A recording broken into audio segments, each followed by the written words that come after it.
أعوذ بالله من الشيطان الرجيم. بسم الله الرحمن الرحیم. اللهم صل على سیدنا محمد و علی آله و صحبه اجمعین. به بخش دوم یادگیری قرآن کریم خوش آمدین.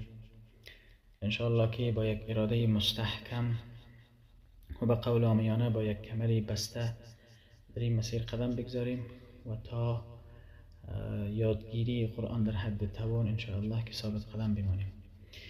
کتابی را که به معرفی میگیریم و به عنوان اولین قدم در مسیر یادگیری قرآن کریم انشاءالله با توفیق پروردگار فرا میگیریم، کتابی است به نام قاعده اقرا. کتابی با حجم کم، کتابی در ظاهر خیلی خرد اما در معنا بسیار بزرگ و مؤثر و مجرد که تجربه ثابت کرده کسایی که این سیستم را به خوبی فرا گرفتن نتیجه خیلی خوبی گرفتن.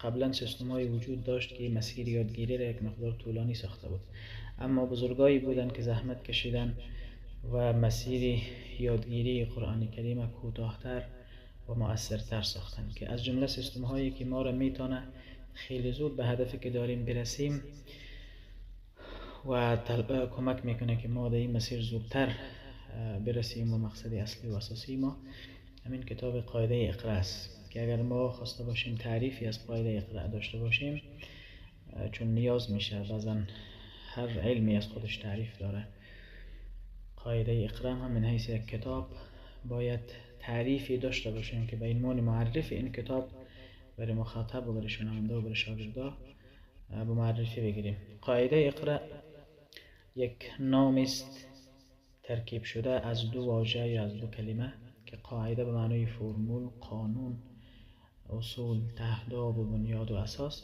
و اقرا صیغه امر است یعنی بخوان. اگر ما یک تعریف کوتاه در نظر بگیریم به این کتاب، یعنی فرمول و قانون درست خواندن قرآن کریم که با فراگیری این کتاب ما فیصدی زیادی میتونیم بگوییم که قرآن خوان شده ایم. ما معمولا با سه کاتگوری از شاگردا طرف هستیم.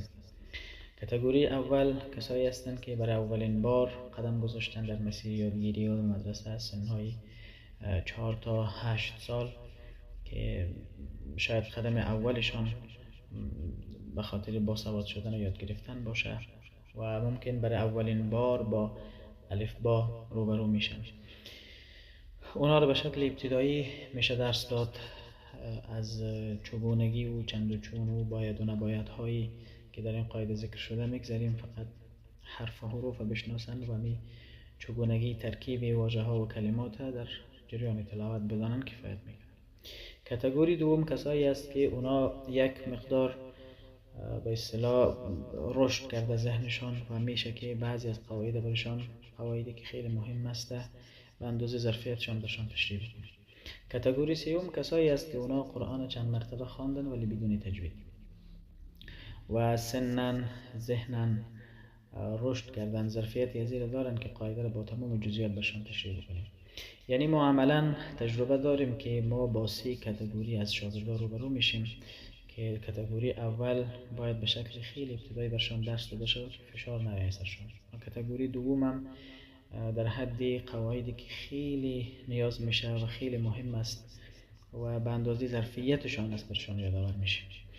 کاتگوری سوم 0 تا 100 این سیستم باید برشان معرفی گفته شود که اونا بتانن آنچه را که یاد میگیرن دوباره به شکل خوبش انتقال داده بتانن، ولی اقل چالش هایی که سد راه زندگی خودشان میشه را رفع بسازن.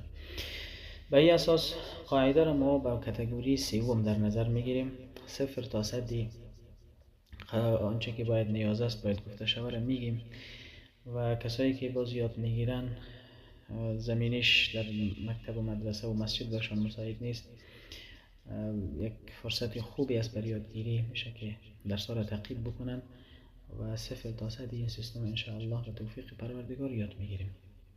قسمی که تعریف کردم قاعده اقرا کتابی است که به ما کمک میکنه ما قرآن خوان شویم.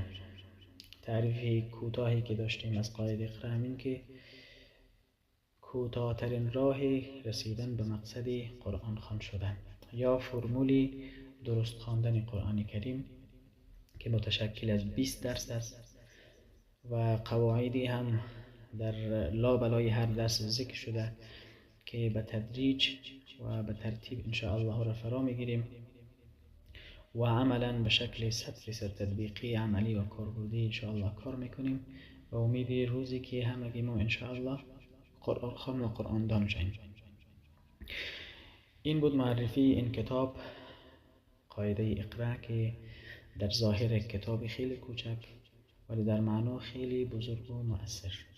انشاءالله قسمت بعدی اولین درس از دروس قاعده را به شکل تشریحی و به شکل بسیار واضح در خدمتتان خواهیم گذاشت. السلام علیکم و رحمت الله تعالی و برکاته.